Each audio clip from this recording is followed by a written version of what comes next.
హరి ఓం. పరమేశ్వర స్వరూపైన సభకి నమస్కారం. మహానుభావుడైన వ్యాసుడు వేద విభాగం చేశారు. వేదాన్ని ఋగ్వేదము, యజుర్వేదము, సామవేదము, అథర్వణ వేదము అనేటటువంటి 4 పేర్లతో విభాగం చేసి ఆ విభాగము చేయబడినటువంటి వేదాన్ని ఋగ్వేదాన్నంతటినీ కూడా పైలుడు అనబడేటటువంటి శిష్యుడికి ఉపదేశం చేశారు. యజుర్వేదాన్ని వైశంపాయనుడికి ఇచ్చారు, సామవేదాన్ని జైమినికి ఇచ్చారు, అథర్వణ వేదాన్ని సుమంతునికి ఇచ్చారు. ఈ 4 శిష్యుల వలన ప్రశిష్యులు ఏర్పడ్డారు. అంటే వీళ్ళు మళ్ళీ ఆ వేద భాగాన్ని శిష్యులకి చెప్పారు. అందుకే వేదానికి శృతి అని పేరు. శృతి అంటే శృణ్వం తపః, చెవికి సంబంధించినది అని. అది పుస్తకం చూసి చదువుకుంటే వచ్చేది కాదు, స్వరంతో చెప్పాలి. కాబట్టి గురువుగారు దగ్గర కూర్చుని గురువుగారు ఆ మంత్రభాగాన్ని చెప్తూ ఉంటే ఆ స్వరాన్ని పట్టుకుని దాని ప్రకారంగా మంత్రాన్ని ఉచ్చరించగలిగినటువంటి స్థితి శ్రవణము వలన వస్తుంది. కాబట్టి దానికి శృతి అని పేరు. కాబట్టి వేదవ్యాసుడు వేద విభాగం చేసి 4 శిష్యులకి ఇస్తే అది వేద విద్వాంసుల్ని తరువాతి కాలంలో తయారు చేసింది. అష్టాదశ పురాణములను రచించి సూతుడికి ఇచ్చారు. ప్రత్యేకించి భాగవతాన్ని తన కుమారుడైనటువంటి శుకబ్రహ్మకి ఉపదేశం చేసి శుకబ్రహ్మ దాన్ని పరీక్ష మహారాజుకి ఆ భాగవత ప్రవచనం చేశారు. కాబట్టి ఆ 4 శిష్యులు పడైనటువంటి వాడు పైలుడు. పైలుడు మహానుభావుడు, విశేషమైనటువంటి గురుభక్తి తత్పరుడు. గురుభక్తి తత్పరుడైనటువంటి పైలుడి యొక్క శిష్యులలో అత్యంత ముఖ్యమైన శిష్యులలో ఒకడు ఉదంకుడు. ఆ ఉదంకుడు గురువు గారికి అత్యంత వినయంతో శుశ్రూష చేశాడు. అసలు శాస్త్రంలో శిష్యుడికి ప్రత్యేకంగా కొన్ని పేర్లతో పిలుస్తారు. ఆయనకి ఉండేటటువంటి పేర్లలో వినేయుడు అని పేరు. వినేయుడు అంటే వినయమును నేర్చుకున్నవాడు, గురువు పట్ల వినయముతో ఉండువాడు అని. అందుకే శిష్యుడికి వినేయుడు అని పేరు. ప్రత్యేకించి సిక్కు మతంలో శిష్య శబ్దమే సిక్కుగా మారింది. వాళ్ళు గురువు గారిని ఎక్కువ ప్రేమిస్తారు, గురువు గారిని గౌరవిస్తారు, గురువు గారిని పూజిస్తారు. అందుకే ఆ మతంలో గురువుకి విశేషమైనటువంటి ప్రాధాన్యత. సనాతన ధర్మమునందు అసలు చెప్పవలసిన అవసరమే ఉండదు. గురుర్ బ్రహ్మ, గురుర్ విష్ణు, గురుర్దేవో మహేశ్వర, గురు సాక్షాత్ పరబ్రహ్మ తస్మై శ్రీ గురవై నమః. తర్వాత గురువుల వలన వేరొక మంత్రాన్ని ఉపదేశం పొంది ఉంటే అంగన్యాస కరన్యాసాలతో ఆ మంత్రం యొక్క ధ్యాన శ్లోకం చేసిన తరువాత ఆ మంత్రం యొక్క అధిష్టాన దేవత యొక్క పాదముల మీద మనసు నిలబెట్టాలి. ఒక్కొక్కసారి ఇబ్బంది ఎలా వస్తుందంటే గురువు గారు ఉపదేశం చేసిన మంత్రం చేస్తుంటే వేరొక దేవతా స్వరూపం మీదకి వెళ్ళిపోతుంది, లేదా అసలు అధిష్టాన దేవత యందు మనసు నిలబడదు. అప్పుడు ఏం చెయ్యాలి అని అడిగారు. చంద్రశేఖర భారతీ స్వామి గారు అన్నారు, నీకు మీ గురువు గారంటే చాలా భక్తేనా? భక్తే. గాయత్రీ మంత్రం చేసినా ఇతర దేవతా మంత్రములను చేసినా గురువు గారి పాదములను ఒక్కదాన్ని స్మరిస్తే చాలు, అందరు దేవతల యొక్క అనుగ్రహము కలిగేస్తుంది. ఎందుకంటే గురువే బ్రహ్మ, గురువే విష్ణువు, గురువే శివుడు, గురువే పరబ్రహ్మ. అది గురువు యొక్క శక్తి, శిష్యుడు యొక్క గురా అని మీరు అడిగారనుకోండి, గురువు యొక్క శక్తితో సంబంధం ఏముండదు. అన్ని వేళలా గురువు గారే అనుగ్రహించారు అని చెప్పడం కుదరదు కూడా. ఏకలవ్యుడికి ద్రోణాచార్యులు వారు ఎలా అనుగ్రహించారు? కూర్చోబెట్టి పాఠం చెప్పలేదుగా. మీకు ఎంత గురి ఉన్నది అన్నదాన్ని బట్టి మీకు గురువు గారి అనుగ్రహం భాషించడము అన్నది కూడా ఉంటుంది. అందుకే రమణ మహర్షి గురువు గురించి మాట్లాడుతూ శిష్యునకు ఒక వ్యక్తి మీద ఉన్నటువంటి గురికే గురువని పేరు అంటారు. ఆ గురుత్వము అన్న మాటకు అర్థం అదే. గురువు అంటే బరువు. ఆయన కన్నా నేను తక్కువ, ఆయన దగ్గర నేను నేర్చుకోవాలి, ఆయన దగ్గర నేను తల వంచాలనేటటువంటి చిన్నతనాన్ని మనం అనుకోవడమే మనం లఘువు. ఆయన గురువు అని ఎప్పుడు అంటామో అప్పుడు మనం లఘువు అని గుర్తు. కాబట్టి మీకు తెలియదులేండి గురువుగారు నేను చెప్పింది వినండి అనకూడదు. గురువుగారు అంటే బరువు, మీరు లఘువు అని గుర్తుపెట్టుకోవాలి. కాబట్టి గురువు గారితో మాట్లాడేటప్పుడు గురువు గారు ఏది చెప్పారో దాన్ని శ్రేయోదాయకమని స్వీకరించాలి తప్ప గురువు గారికి పాఠాలు చెప్పే ప్రయత్నాలు చేయకూడదు. లౌకికంగా ఏదైనా సలహా అడిగితే చెప్పడంలో దోషమేం లేదు, మీరు గురువునే చెప్పకూడదని అనకూడదు. కాబట్టి గురువు శిష్యుడి మధ్య ఉండేటటువంటి సంబంధం అత్యంత పవిత్రమైనటువంటి సంబంధం. ఆ గురువుని సేవించినటువంటి శిష్యులు మహాభారతంలో మీకు ఎంతమందో కనపడతారు. అసలు చాలా ఆశ్చర్యకరమైనటువంటి జంటలు కనపడతాయి. ఇటు ఇంత గమ్మత్తుగా ఉంటుందా అని మనం చాలా ఆశ్చర్యపోయేటటువంటి సందర్భాలు కనపడతాయి. ఈ గురు శిష్య సంబంధంలో ఉండేటటువంటి చాలా గొప్ప లక్షణం ఏమి అంటే, శిష్య అన్న మాటకి ఒక అర్థం ఉంది, శాసితుం యోగ్య శిష్య అని. ఎవరిని గురువుగారు శాసిస్తాడో వాడు శిష్యుడు. కొందరు గురువుగారు గురువుగారు గురువుగారు అని పిలుస్తున్నా గురువుగారు వాళ్ళని శాసనం చేయరు. అంటే నువ్వు ఈ పని చెయ్యి అని గురువు చెప్పరు. ఎందుకంటే వీడు చెబితే వినేంత తేలికైన వాడేం కాడు, వీడి యందు చాలా ఇంకా అహంకారం ఉంది, మమకారం ఉంది, కాబట్టి వీడిని నేను శాసించడం ఎందుకు అన్న స్థాయిలో ఊరుకుండిపోతే ఆయన శిష్యుడు కాలేడు. ఎవరు శిష్యుడవుతాడంటే గురువుగారు శాసించడానికి యోగ్యమైన రీతిలో గురువును అనువర్తించాలి. గురువుగారు ఒక మాట చెప్తే తండ్రి చెప్పిన మాట కన్నా గొప్పది అని తల్లి తండ్రి ఈ శరీరాన్ని ఇస్తారు, గురువు మళ్ళీ ఈ శరీరంలోకి రానవసరం లేని జ్ఞానాన్ని ఇస్తాడు. కాబట్టి గురువు గారు చేసిన శాసనాన్ని అనువర్తించిన వాడెవరో ఆయన శిష్యుడు. గురువు గారి తాపత్రయం అంతా ఎప్పుడు ఎలా ఉంటుందంటే, శిష్యుణ్ణి ఎంత వృద్ధిలోకి తీసుకొద్దాం, ఎంత ఆత్మోద్ధరణ కల్పిద్దాం, ఎంత జ్ఞానాన్ని అతను సముపార్జన చేసేటట్లుగా అనుగ్రహిద్దాం. దీనితో పాటుగా లౌకికంగా శిష్యునికి కావలసినటువంటి సమస్త ప్రయోజనములు వనగూడేటట్టుగా కూడా గురువు ప్రార్థన చేస్తూ ఉంటారు. నేను భాగవతంలో కుచేలోపాఖ్యానం చెప్పినప్పుడు ఒక్క రాత్రి కుచేలుడు కృష్ణుడు కనపడకపోతే చల్లగిల్లిపోయిన సాందీపని మహర్షి చేసినటువంటి ఆశీర్వచనాన్ని మీకు ప్రస్తావన చేసి ఉన్నాను భాగవతంలో. ఆ గురువు యొక్క హృదయం అలా ఉంటుంది, అది వెన్నపూసలా ఉంటుంది. అందుకని ఎప్పుడు శిష్యుని యొక్క అభ్యున్నతి కొరకు గురువు ప్రార్థన చేస్తూ ఉంటాడు. కాకపోతే గురువు గారి దగ్గర శిష్యుడు అనిపించుకోగలిగినంత ప్రేమని సంపాదించుకోవాల్సి ఉంటుంది. అది ఎలా సంపాదించుకోవాలి అని అడిగారు. గురువు గారు వేరొక ప్రయోజనాన్ని కోరుకునేవాడు కాడు. గురువు గారు ఎలా మీరు ఉండాలని కోరుకుంటున్నారో మీరు అలా ఉండడమే గురువు గారికి మీరు చెయ్యగలిగినటువంటి సేవ. రెండవది, శిష్యునికి ఛాత్రుడు అని ఒక పేరు. ఛత్రము అంటే గొడుగు. గొడుగు ఏం చేస్తుందంటే ఎప్పుడూ గురువుగారి కన్నా లేదా వేసుకున్న వ్యక్తి కన్నా పైన ఉంటుంది. పైన ఉన్నటువంటి గొడుగు యొక్క పని ఏమిటంటే, ఏదో ఈయనకన్నా నేను గొప్పని చెప్పడానికి పైన ఉండదు. తానలా పైన ఉండి పైనుంచి పడే ఎండ, వాన, దుమ్ము, ధూళి ఏది పడినా తన మీద పడేటట్టుగా చేసుకుని గొడుగు కింద ఉన్న వ్యక్తిని కాపాడుకుంటుంటుంది.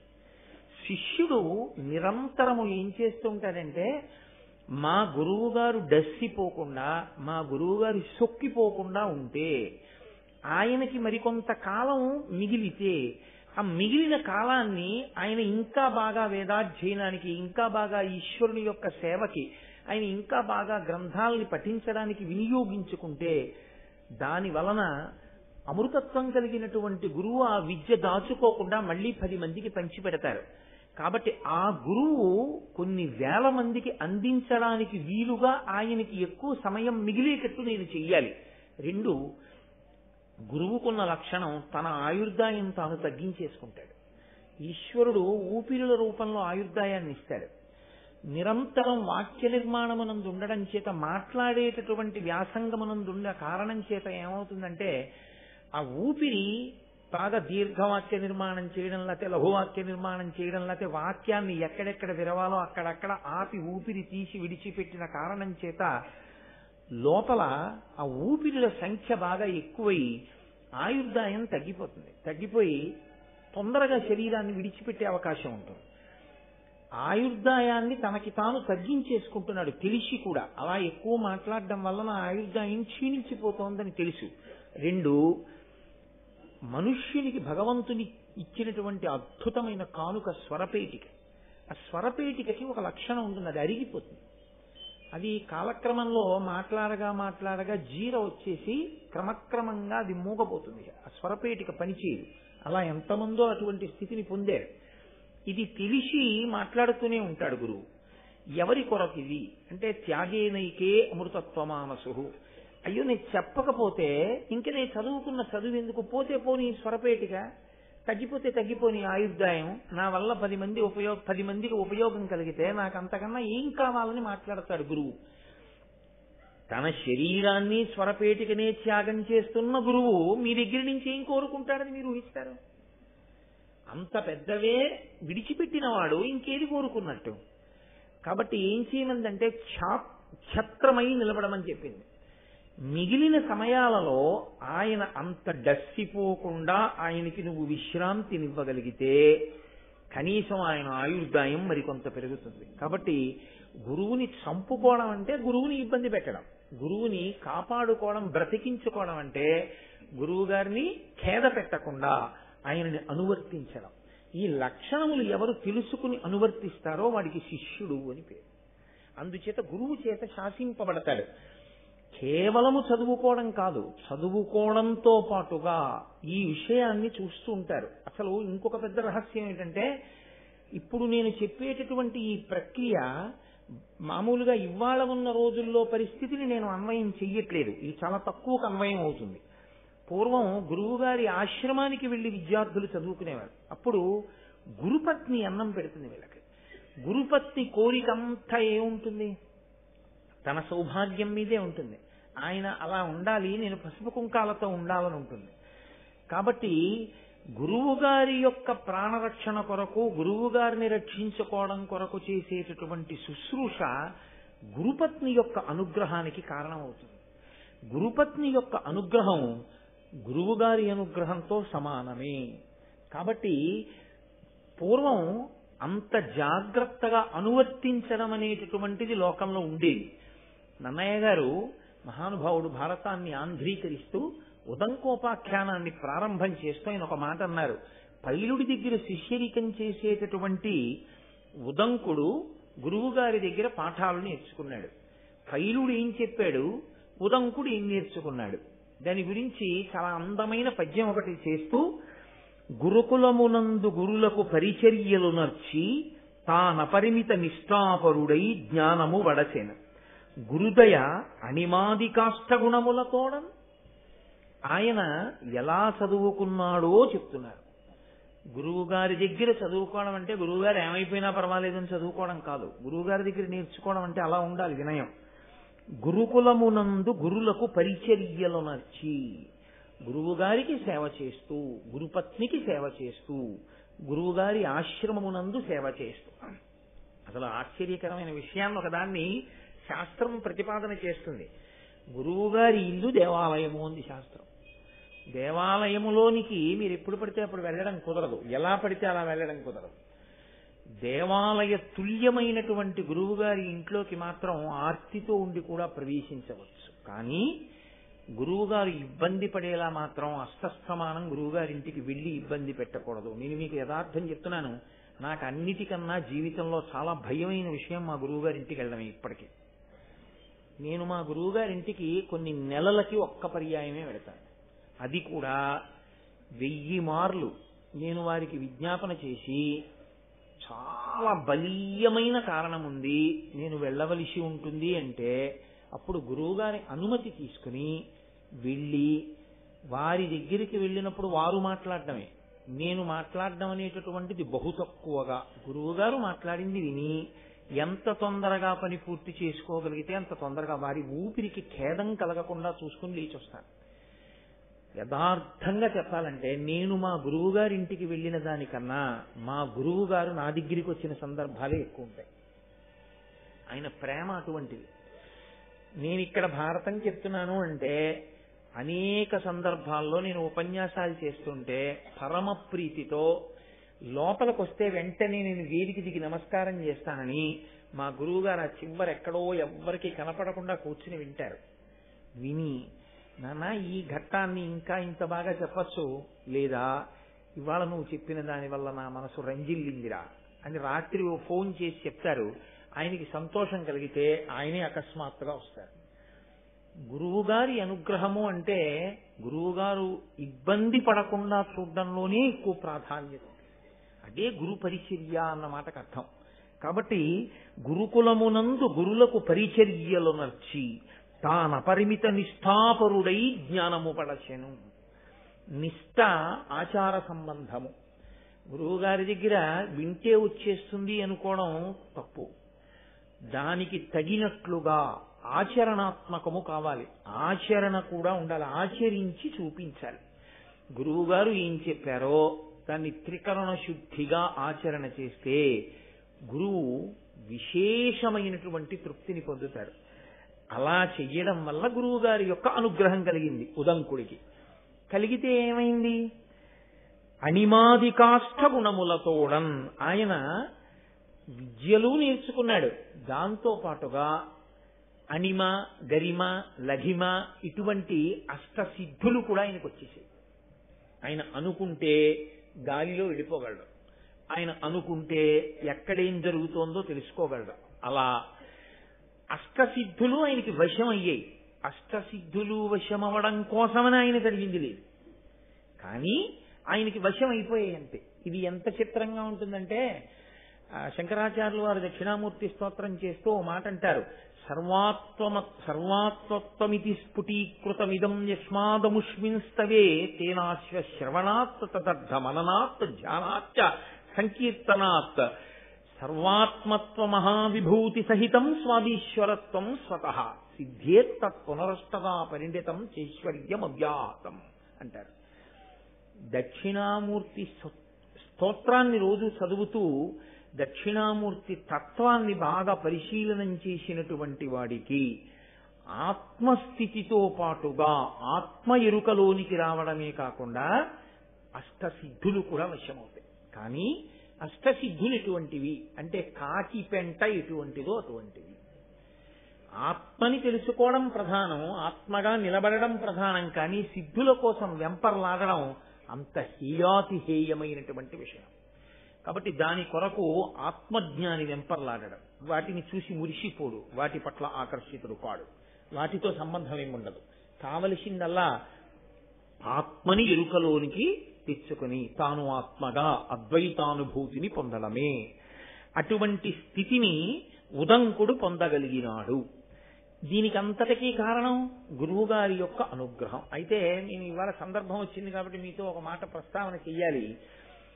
ఆశ్రమ నియమము అని మనకి శాస్త్రంలో ఒక మాట, అది చాలా గమ్మత్తైనటువంటి మాట. నియమము దేన్ని బట్టి ఉంటుంది అంటే ఆశ్రమమును బట్టి ఉంటుంది.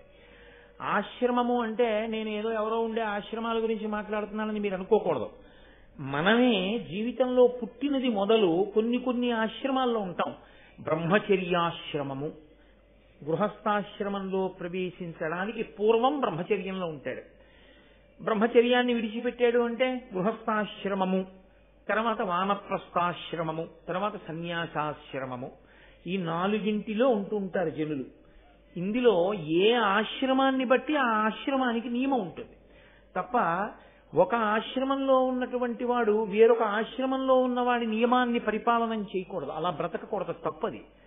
నీవు గృహస్థాశ్రమంలో ఉంటే నువ్వు గృహస్థుగానే బ్రతకాలి తప్ప నువ్వు బ్రహ్మచారి ఆశ్రమ నియమాలు నువ్వు పాటించకూడదు. బ్రహ్మచర్యాశ్రమమునందున్నవాడు గృహస్థాశ్రమంలో ఉండే నియమాన్ని బ్రహ్మచారి పాటించకూడదు. బ్రహ్మచర్యాశ్రమమునందున్నవాడు వానప్రస్థాశ్రమంలో ఉన్న నియమాన్ని పాటించకూడదు.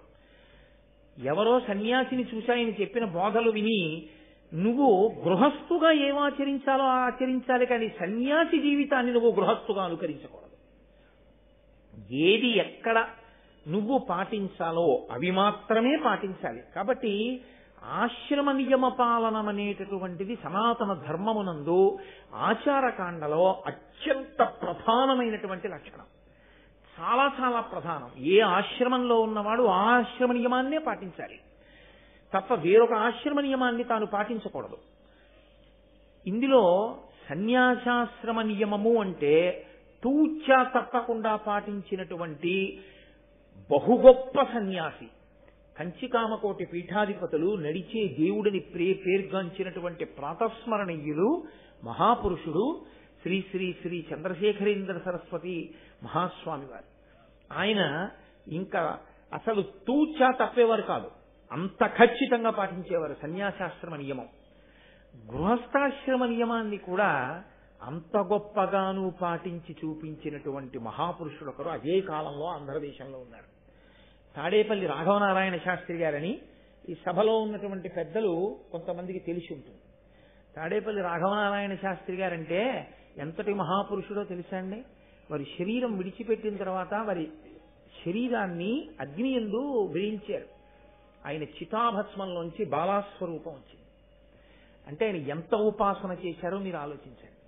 ఆయన గృహస్థాశ్రమంలో వాళ్ళ గురువు గారు చెప్పిన మాట నమ్ముకున్నారు ఆయన.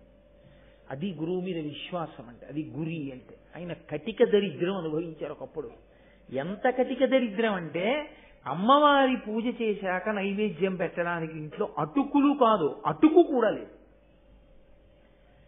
ఏమీ లేవు. ఒకరి దగ్గరికి వెళ్ళి ఆయన చెయ్యి చాపేవారు కాదు. అందుకని ఆయన మంచినీళ్లు తెచ్చి అక్కడ పెట్టి మంచినీళ్లు నైవేద్యం చేసేవారు అమ్మవారికి. అదే ఆయన తాగేవారు. కాబట్టి మంచినీళ్లు నైవేద్యం పెట్టేవారు. కటిక దరిద్రంతో బాధపడుతూ పక్క ఇంటి వారికి కూడా చెప్పకుండా ఇల్లాలు కూడా అటువంటి తల్లి. నిజంగా ఈ గృహస్థాశ్రమంలో ఉన్న వాళ్ళ ఇంట్లో ఉండవలసినటువంటి మూర్తి అది. తాడేపల్లి రాఘవనారాయణ శాస్త్రి గారు భార్య.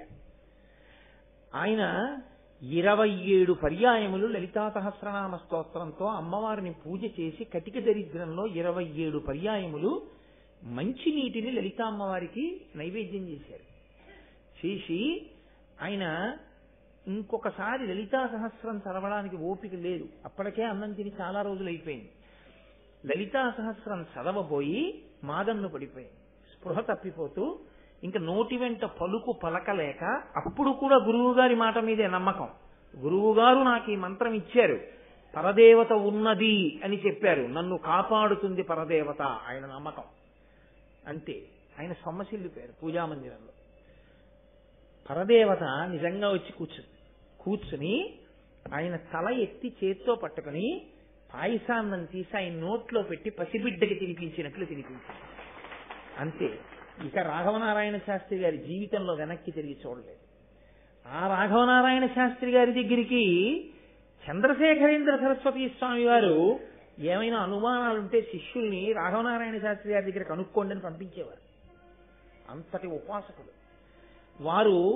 బయటికి వస్తే ఆచారం పాడవుతుంది, గృహస్థాశ్రమ ధర్మపు ఆచారం అని బాధపడుతుంటే పరమాచార్య స్వామి వారి బ్రహ్మరథం ఎక్కొచ్చారు. బ్రహ్మరథం అంటే వేదం చదువుకున్న వాళ్ళు పల్లకి మోస్తారు, అలా వస్తే బ్రహ్మరథం అంటారు. వేదం చదువుకున్న వాళ్ళు కామాక్షి కామాక్షి, అడుగు తీస్తే కామాక్షి, అడుగేస్తే కామాక్షి.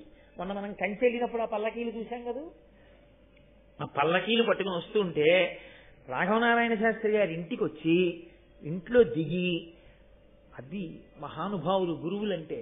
పరమాచార్య స్వామి వారు అన్నారు, ఏమి నీ ఆచారానికి ఇబ్బంది వస్తోందని బెంగ పెట్టుకుంటున్నావా? ఇవాళ మీ ఆచారానికి మేము కొత్తగా రక్ష కడుతున్నాం, మీకు ఇబ్బంది కలగదని శాలువా తీసి కప్పారు. పరమాచార్య స్వామి వారి శాలువా కప్పడం అంటే అంగరక్ష కట్టేది. ఆ శాలువా కప్పారు. కప్పి ఇంకా మీకు బెంగలేదు, మీరు బయటికి వచ్చినా మీకేమి ఇబ్బంది కలగదన్నారు. ఆ గురు శిష్య సంబంధం ఎటువంటిదో తెలుసా అండి? గురువు గారంటే ఎలా ఉంటుంది అంటే, మహాభారతంలో నన్నయ్య గారు ఉత్తిని ఇచ్చారా, ఒక్కొక్క పద్యం వెనక ఎంత తాపత్రయం ఉందో, వ్యాస హృదయం ఎంత ప్రవశించిందో, అయ్యో నా జాతి చెప్పుకోవాలి వాళ్ళకని. పరమాచార్య స్వామి గారు కూర్చునుండగా తాడేపల్లి రాఘవనారాయణ శాస్త్రి గారు వాళ్ళ నాన్నగారు రామామృతము అని ఒక గ్రంథాన్ని రచించారు. ఆ గ్రంథం ఆయన దగ్గర చదువుదామని వెళ్ళారు. అయితే లోపలికి రమ్మన్నారు పరమాచార్య స్వామి. ఆయన వచ్చి చదువుతున్నారు ఆ పుస్తకం. చాలా బాగున్నాయి ఈ పద్యాలు, చదువు అంటున్నారు. ఈలోగా అంతేవాసి ఒకరు వచ్చి, బెంగళూరు నుంచి ఎవరో వచ్చారండి, పీఠానికి ఇస్తారట, చాలా డబ్బట్టుకొచ్చారు, మీ దర్శనం చేసి డబ్బిచ్చి వెళ్ళిపోతారన్నారు, కాసేపు ఆగమనం అని. చదువు అంటున్నారు. ఈయన చదువుతున్నారు. ఆయన మళ్ళీ వచ్చాడు, ఆయన వెళ్ళిపోవాలట, ఒక్కసారి వచ్చి డబ్బిచ్చి వెళ్ళిపోతారట అన్నారు. చదువు అన్నారు. ఆయన మూడో మాట వచ్చాడు, అయ్యా ఆయనకి చాలా ముఖ్యమైన పని ఉందిట, ఒక్కసారి మీకు నమస్కారం పెట్టి డబ్బిచ్చి వెళ్ళిపోతాట, కాబట్టి ఒక్కసారి ముందు ఆయన్ని ప్రవేశపెట్టమని అడుగుతున్నాడు, ఒకసారి ఆయన లోపలికి తీసుకొచ్చేస్తే బాగుంటుందేమో అన్నాడు. ఈయన రాఘవనారాయణ శాస్త్రి గారు బాధపడుతున్నారు, అయ్యో ఇదేమిటి, నేను పక్క పద్యాలు ఇలా చదువుతూ కూర్చుంటే పాపం ఈయనకి ఇబ్బందిగా ఉందేమో. పరమాచార్య స్వామి గారు అన్నారు, అతను డబ్బొట్టుకొచ్చాడని ముందు మాట్లాడాలా, లేక రామాయణం కన్నా అతను వచ్చి మాట్లాడడం నాకు గొప్ప అనుకుంటున్నాడా? నన్ను దర్శనం చెయ్యాలనుకుంటే తర్వాత రమ్మను, లేదా ఉండమను, నాకు ఈ రామాయణమే గొప్పది అన్నాడు. ఎందుకు గొప్పదో లోకానికి తెలియాలి కదండి. రాఘవనారాయణ శాస్త్రి గారు తండ్రి గారు రాసిన రామాయణం ఎందుకు గొప్పదో తెలియాలిగా. పరమాచార్య ఓ ప్రశ్న వేశారు, ఏమయ్యా సీతమ్మని అగ్నిహోత్రంలోకి ప్రవేశపెట్టాడు కదా రాముడు, తెలుసు కదా అగ్నిపునీత సీత అని. ఇంత తెలుసున్న తర్వాత కూడా ఎవరో ఎక్కడో పౌరుడు ఒక్కడేదో నింద వేశాడని సీతమ్మని పరిచయించడం అంత న్యాయమా? సరే, రాజారాముడు చిన్న అనుమానం వచ్చినా ఆయన ఆ పదవిలో కూర్చోడానికి ఇష్టపడడు, పరిచయించాడు, వాల్మీకి మహర్షి ఏదో చెప్పారు, కవులందరూ అనువదించారు. 80 రామాయణాలు చదివానయా అన్నారు పరమాచార్య. అన్ని చదివా, అన్నింటిలో ఎవరి హృదయం వారిది రాశారు, మంచిదే. మీ నాన్నగారు దాన్ని ఎలా సమర్థించారని అడిగారు. రాఘవనారాయణ శాస్త్రి గారు ఆ ఘట్టం తీసి యుద్ధకాండలోంచి చెప్పారు. ఎంత గొప్ప భావన చేశారో తెలుసా అండి ఆయన. పరమాచార్య విన్నారంటే అది కారణం. ఆయన అన్నారు, సీతమ్మ తల్లిని రాముడు ఎప్పుడు పెళ్లి చేసుకున్నాడు? రాజు కాకముందు చేసుకున్నాడు. ఇంకా అప్పటికి కొడుకు దశరథుడికి, దశరథుడు రాజు, రాజకుమారుడిగా పెళ్లి చేసుకున్నాడు. సీతమ్మతో వివాహం అయిపోయింది. అగ్నిహోత్రంలో ప్రవేశపెట్టాడు. ఆమెని ఎవ్వరూ నింద వేయకూడదు అని లోకానికి నిరూపించాడు, స్వీకరించాడు. ఆయనకి ప్రేమ లేక కాదు ప్రవేశపెట్టింది, లోకం నింద వేయకూడదని. వచ్చాడు, పట్టాభిషేకం చేసేసుకున్నాడు. పట్టాభిషేకం చేసుకున్న తర్వాత కూడా సీతమ్మేగా భార్య, ఏకపత్ని వ్రతుడిగా. ఒకనాడు మంత్రులలో ప్రభువుకి నీతి పాఠం చెప్పే మంత్రి వచ్చి రాముడు ఏకాంతంలో ఉండగా ఒక మాట అన్నాడు. ప్రభు, మీరు వైకుంఠంలో ఉన్న శ్రీమన్నారాయణుడు, లోకానికి ధర్మం నేర్పడానికి రామచంద్రమూర్తిగా వచ్చి నరుడిగా ఈ భూమి మీద నడుస్తున్నారు. ఇటువంటి మీరు ప్రభువు కాకముందు సీతమ్మని భార్యగా ఉంచుకున్నారు, ధర్మానికి తప్పు లేదు. ప్రభువు అయ్యాక సీతమ్మ భార్యగా ఉండవచ్చా అని అడిగాడు. ఈమె ఎందుకు ఉండకూడదు అని అడిగాడు రాముడు. ప్రభువు భూమిపతి. భూమిపతి అంటే ఈ భూదేవికి భర్త ప్రభువు.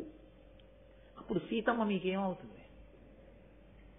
మీరు పట్టాభిషేకం అవగానే భూమి భర్త, మీరు భూమి భర్తగా పట్టాభిషేకం చేసుకుంటే సీతమ్మ పక్కన భార్యాస్థానంలో ఉండకూడదు. మీరు పట్టాభిషేకం చేసుకోనంతసేపు సీతమ్మ మీకు భార్యగా ఉండొచ్చు. ప్రభు ఇప్పుడు ధర్మం నడిచిందా అన్నాడు. ఉలిక్కిపడిన రాముడు కారణం చెప్తూ ధర్మము కోసమే సీతమ్మను అడిగి పంపాడని సమర్థించారండి మా నాన్నగారు. ఇది విని పరవశించిపోయారు పరమాచార్య స్వామి. అబ్బా, ఈ రామాయణాలు విన్నాను కానీ ఇలా సమర్థించిన వాడిని వినలేదయా, ఆ పుస్తకాల శిక్ష ఒకటి అక్కడ పెట్టిపో అంటే. ఇంత గొప్ప రాఘవనారాయణ శాస్త్రి గారు అన్నారు, మీకు సంస్కృతం వచ్చు, అరవం వచ్చు, తెలుగు రాదుగా, మీకెందుకు ఆ పుస్తకాలు? నాకు వచ్చో కాదు అక్కడ పెట్టు, రోజు ఓ పువ్వు వేస్తా చాలదా అంటే ఓ పువ్వు వేస్తుండేవారో వేయలేదో ఉంచేశాడు, వెళ్ళిపోయారు రాఘవనారాయణ శాస్త్రి గారు. చాలా కాలం అయిపోయిన తర్వాత ఆయన దర్శనానికి వెళ్ళాడు. వెడితే రామ జగన్మోహన అని విశ్వామిత్రుడు రాముణ్ణి చూసి చదివినటువంటి పద్యం ఒకటి చదివారు పరమాచార్య స్వామి. ఇది మా నాన్నగారు రాసింది అన్నారు ఆయన. అంటే ఆయన అన్నారు, రాఘవనారాయణ శాస్త్రి మీ నాన్నగారు రాయడం కాదు, ప్రతిరోజు రాత్రి పడుకోబోయే ముందు మంచం మీద పడుకుని కాలు మీద కాలేసుకుని ఆకాశం వంక చూస్తూ ఈ పద్యాలు పరవశంతో మీ నాన్నగారు చదువుకునేవారు కదూ, ఆయనకి ఇష్టం ఈ పద్యాలు అన్నారు. అసలు వాళ్ళ నాన్నగారిని పరమాచార్య స్వామి చూడలేదు. మీకు ఎలా తెలుసండి? అది మాకు ఒక్కళ్ళకే తెలిసి ఇంట్లో మీకు ఎలా తెలిసింది అన్నారు. ఆయన నవ్వు నవ్వు తెలిసాడు. గురువు త్రికాల వీధి, గురువుకి అన్నీ తెలుసు, కానీ అన్నీ తెలుసున్నట్టు ఉండక్కర్లేదంతే. గురు శిష్య సంబంధం అంటే అంత గొప్పది. ఎక్కడో ఉన్న తాడేపల్లి రాఘవనారాయణ శాస్త్రి గారి గురించి పరమాచార్య స్వామి వారికి అన్నీ తెలుసు. పరమాచార్య స్వామి వారి గురుత్వం మీద ఆయన ఏకంగా గొప్ప గొప్ప స్తోత్రాలే చేశారు. అవి గురు శిష్య సంబంధాలంటే. అంత పరమ పవిత్రంగా ఉండేవి, అంత పవిత్రమైన సంబంధాలు కాబట్టే, అంత గొప్ప పూజలు కాబట్టే రాఘవనారాయణ శాస్త్రి గారి శరీరాన్ని అగ్నిహోత్రంలో వ్రీలిస్తే ఆకరణ దహన సంస్కారం జరుగుతుంటే ఆయన చితాభస్మంలోంచి శరీరంలోంచి బాలాదేవి వచ్చి నిలబడింది పైన. అంటే ఎంత గొప్పగా గురువుల మాటల్ని విశ్వసించి తాపత్రయంతో నిలబడ్డారో, ఎంత పూనికతో నిలబడ్డారో మీరు ఆలోచించండి. మొన్న వచ్చారు కృష్ణావధానులు గారు, మొన్నే మేమందరం వెళ్ళాం కుంభాభిషేకం గురించి మాట్లాడడానికి వారింటికి. అప్పటి వరకు బాగానే మాట్లాడారు. మా గురువు గారు అన్నారు, అంతే. ఆ తర్వాత ఇంకా ఒక 7-8 నిమిషాల సేపు ఆయన మాట్లాడలేకపోయారు. కంఠం గాద్గదికమైపోయి కన్నుల వెంట ధారల కింద నీరు కారుతూ ఉండిపోయారు. ఆ గురువు అన్న పేరెత్తేటప్పటికి అయ్య బాబోయ్, ఆయన లేనినాడు మాకు చెప్పేవాడెవరు, మమ్మల్ని తీర్చిదిద్దేవాడెవరు అన్న తాపత్రయం, ఆ గౌరవంతో కంఠం బొంగులు పోయింది. ఇంత వయస్సులో ఆయనకి, ఇంతమంది శిష్యులు ఉన్న గురువుకి. అది గురు శిష్య సంబంధం, అది పవిత్రమైనటువంటి భావన. కాబట్టి నన్నయ్య భట్టు ఆంధ్రీకరిస్తూ అంటారు, గురుకులమునందు గురులకు పరిచర్యలు నర్చి తానపరిమిత నిష్ఠాపరుడై జ్ఞానము పడశెను గురుదయ అనిమాది కాష్ట గుణములతోడం.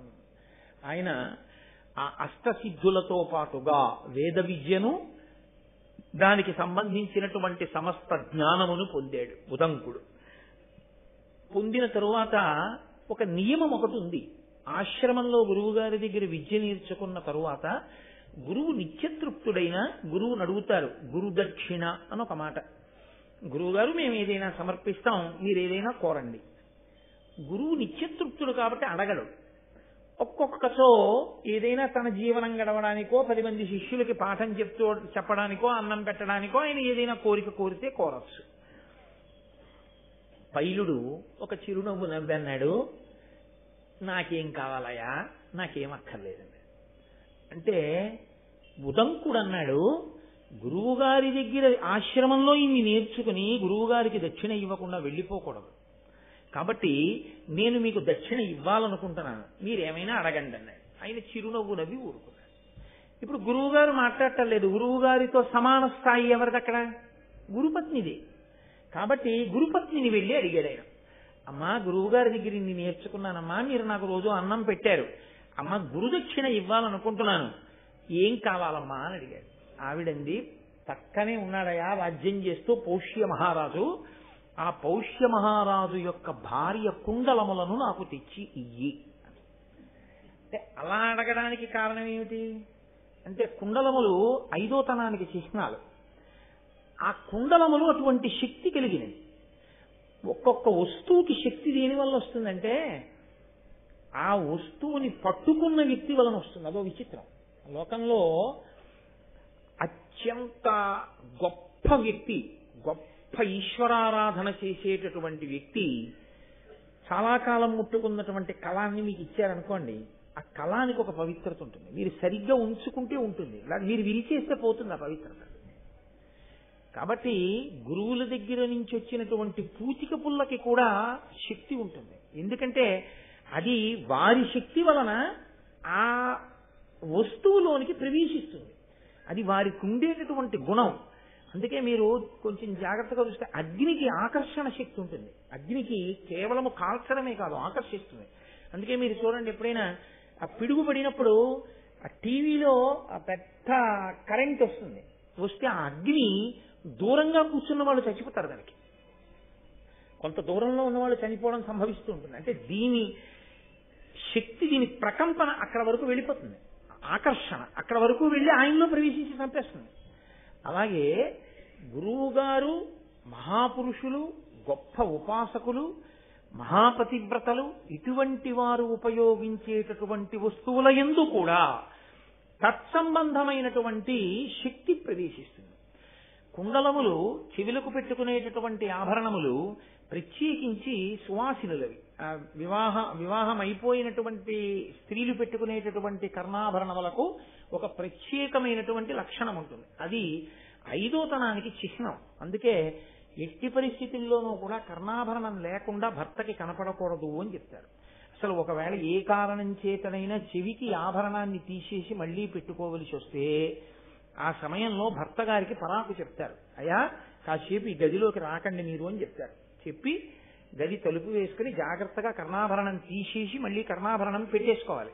ఒకవేళ కర్ణాభరణం తీసి కర్ణాభరణం పెట్టుకోవడానికి మధ్యలో ఏదైనా ఆభరణం పెట్టుకోవడానికి వీలు లేని పరిస్థితి వస్తే 5వ తనంలో అమ్మవారి యొక్క సాక్షాత్ స్వరూపం గనక చిన్న తాటాకు ముక్కైనా పెట్టుకుని ఉండాలి తప్ప అసలు చెవులకు ఏమీ లేకుండా భర్తకి ఆడది ఎట్టి పరిస్థితులలో కనపడకూడదు, నిషిద్ధం. ఎందుకంటే ఆయన ఆయుర్దాయాన్ని గ్రహిస్తుందని చెప్తున్నాయి శాస్త్రాలు. చెవి కుండలములకు అంత శక్తి, ఆ తాటంకములకు. అందుకే తాళ తాడ భరతుని సౌందర్యలహరి చెప్పినప్పుడు చెప్తూ ఉంటాను, ఆ తాటాకుకు అంత శక్తి. కాబట్టి పౌష్య మహాదేవి అంటే పౌష్య మహారాజు గారి యొక్క భార్య, ఆవిడ అంత గొప్ప పతివ్రత. మనకి శాస్త్రంలో ఒక విచిత్రమైనటువంటి లక్షణం ఏంటంటే, పురుషుడు ఉపాసన చేత శక్తిని పొందుతాడు. స్త్రీకి ఉపాసన భర్తని ఉపాసించడం. భర్తని అనుగమించిన స్త్రీ ఎవరుంటారో, భర్త సంతోషమే తన సంతోషమని, భర్త శాసనము తనకి అభ్యున్నతి కారకమని నమ్మి అనువర్తించినటువంటి స్త్రీకి ఇక వేరుగా పూజ ఉండాలా అంటే నిజానికి అక్కర్లేదు. ఎందుకని అంటే, నేను శాస్త్రవాక్కు యథార్థంగా మీతో మనవి చేస్తున్నాను. నేను నైవేద్యం పెడితే తాదాత్మ్యతతో నేను నైవేద్యం పెడితేనే ఈశ్వరుడు దాని వంక చూస్తాడు. ఈయన సాక్షాత్ ఈశ్వరుడు నా భర్త, భర్తయే ఈశ్వరుడు అని నమ్మి ఓ ప్లేట్ ఇడ్లీ పట్టుకొచ్చి అక్కడ పెడితే పరమేశ్వరుడికి బాలభోగం చేసినటువంటి ఫలితం భార్య ఖాతాలో వేస్తాడు. అందుకే ఆడదానిగా తరించడం తేలిక, పురుషుడిగా తరించడం కష్టం నిజానికి. అందున విశేషమైన భక్తి సంపన్నుడైనటువంటి భర్త అయితే ఆయన చేసే పనిలో ప్రతి దాంట్లో సగం ఫలితం వెళ్ళి ఆవిడ ఖాతాలో పడిపోతుంది. కాబట్టి ఆవిడ దానికి తోడు ఇంకా కొంత చేస్తుందనుకోండి, ఈయన కన్నా ఆవిడ పుణ్యమే ఎక్కువ ఉంటుంది నిజానికి. కాబట్టి పౌష్య మహాదేవి యొక్క కుండలములంటే ఆవిడ అంతటి పతివ్రత. ఆవిడ భర్తని అనుగమించినటువంటి స్త్రీ. ఆయన పుష్యాభిషేకాన్ని పొందాడు. పుష్యాభిషేకాన్ని పొందాడు కాబట్టి పౌష్యుడని పేరు వచ్చింది ఆయనకి. అతి మహానుభావుడు. ఆయన భార్య. ఆవిడ చెవులకు పెట్టుకున్నటువంటి కుండలములకు ఆ శక్తి ఉంటుంది. కాబట్టి ఆ కుండలములను తీసుకొస్తే నేను కూడా నా చెవులకు పెట్టుకుంటాను, అడిగి తెచ్చిపెట్టు, అది నువ్వు నాకు ఇవ్వగలిగిన గురుదక్షిణ. ఇప్పుడు ఆవిడ అడిగారు, గురువుగారు కూడా ఒప్పుకోవాలా? ఏమండి అమ్మగారు తెమ్మంటున్నారు వెళ్ళనా అని అడగాలా అంటే, గురువుగారు ప్రకటనంగా వద్దు, అది అడిగినా నువ్వు వెళ్ళక్కర్లేదు అని అంటే ఆగిపోవాలి తప్ప, గురువు నిశ్శబ్దంగా ఊరుకుంటే గురుపత్ని యొక్క ఆజ్ఞ గురువుగారి ఆజ్ఞయే. కనుక ఇప్పుడు వెళ్ళాలి. అంటే ఇప్పుడు మీకు ఏమిటి చెప్తోంది మహాభారతం? గురువుని సేవించడమేదో గురుపత్నిని సేవించడము అంతే. గురువు గారిని సేవించడం అంటే, గురువుగారంటే 4 చెప్తాడండి, గురుపత్ని ఏమొచ్చండి అనడానికి వీల్లేదు. గురువుగారితో సమాన స్థాయి గురుపత్ని పొంది ఉంటుంది. కాబట్టి ఇప్పుడు ఆవిడ తీసుకురా కుండలములు అంటే బయలుదేరాడు ఉదంకుడు. బయలుదేరి ఆయన వెడుతున్నాడు. ఎంతో దూరం కాదు, చాలా దగ్గరలోనే ఉంది పౌష్యుని యొక్క రాజ్యం. ఆ వెడుతుండగా ఒక ఆశ్చర్యకరమైన సంఘటన ఒకటి జరిగింది. ఒక దివ్యమైనటువంటి పురుషుడు, అంటే మామూలు తేజస్సు కలిగిన వాడు కాకుండా మనుష్య సంబంధమైన తేజస్సు అని నమ్మడానికి వీలు లేనంత గొప్ప తేజస్సు కలిగిన వ్యక్తి ఒక ఎద్దు మీద కూర్చుని ఉన్నాడు. అదే చమత్కారం. మామూలుగా ఎవరో ఒక వ్యక్తి ఎద్దు మీద కూర్చుని దీని పేడదేను అన్నాడు అనుకోండి, చావతలబో అంటారా అనరా? ఆ ఎద్దు మీద కూర్చున్నవాడు దివ్యమైన పురుషుడు. అంటే ఆయన కాంతిని చూడగానే ఆ భాష, ఆయన చుట్టూ ఉన్నటువంటి ఆ వలయాన్ని చూడగానే ఈయన సామాన్యుడు కాడు, ఈయన ఏదో మనుష్యుల కన్నా భిన్నమైనటువంటి జాతికి చెందినవాడు, దేవతాస్వరూపుడు. కాబట్టి ఈయన మాట నేను ఔదలదాల్చవలసిందే అనేటటువంటి ప్రచోదనం కలిగేటట్టుగా ఆయన ఉన్నాడు. అయితే ఇక్కడ ఒక గమ్మత్తుంది. గురువుగారి మాటలు బాగా వంటపట్టి ఉంటే ఆ వినయం వస్తుంది. గురువుగారి మాటలు వంటపట్టి ఉన్నా స్వభావము అని ఒకటి ఉంటుంది. ఈ స్వభావము అనేటటువంటిది చాలా ప్రమాదకరమైనటువంటి లక్షణం. ఇది పుట్టుకతో వస్తుంది స్వభావం అన్నది. ఈ స్వభావమునందు రజోగుణ తమోగుణ ప్రకోపం యొక్క పాళ్లు ఎక్కువ ఉన్నాయనుకోండి, అప్పుడు దేవతలు ఏం చేస్తారో తెలుసండి, ఏదైనా పెద్ద కార్యం సాధించవలసి వస్తే ఇదే అడ్డు పెడతారు. కైకమ్మను అందుకే అడ్డు పెట్టారు, కౌసల్యని సుమిత్రని విడిచిపెట్టి ఆవిడితో అడిగించారు వరాలు. ఎందుకంటే తమోగుణ రజోగుణ ప్రకోపం ఎక్కువ కాబట్టి. స్వభావము గురువు గారి దగ్గర విన్నటువంటి మాటల వలన కలిగినటువంటి వినయాన్ని మింగేస్తుంటుంది అప్పుడప్పుడు. అప్పుడు స్వభావం గెలిచిందనుకోండి, వాడికి ఉండే కోపం, వాడికి ఉండేటటువంటి ఇంకొక లక్షణం ఏదో పైకి వచ్చేసింది అనుకోండి, గురువు గారు చెప్పింది మరిచిపోయాడు అనుకోండి, మరిచిపోతే తన స్వభావంతో ప్రవర్తిస్తాడు.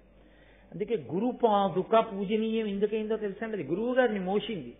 అలాగే గురు పాదుక ఏం చేస్తుందంటే తల మీద పెట్టుకుంటే అహంకారాన్ని అణుస్తూ ఉంటుంది. అది ఆయన్ని మోసి తెచ్చింది.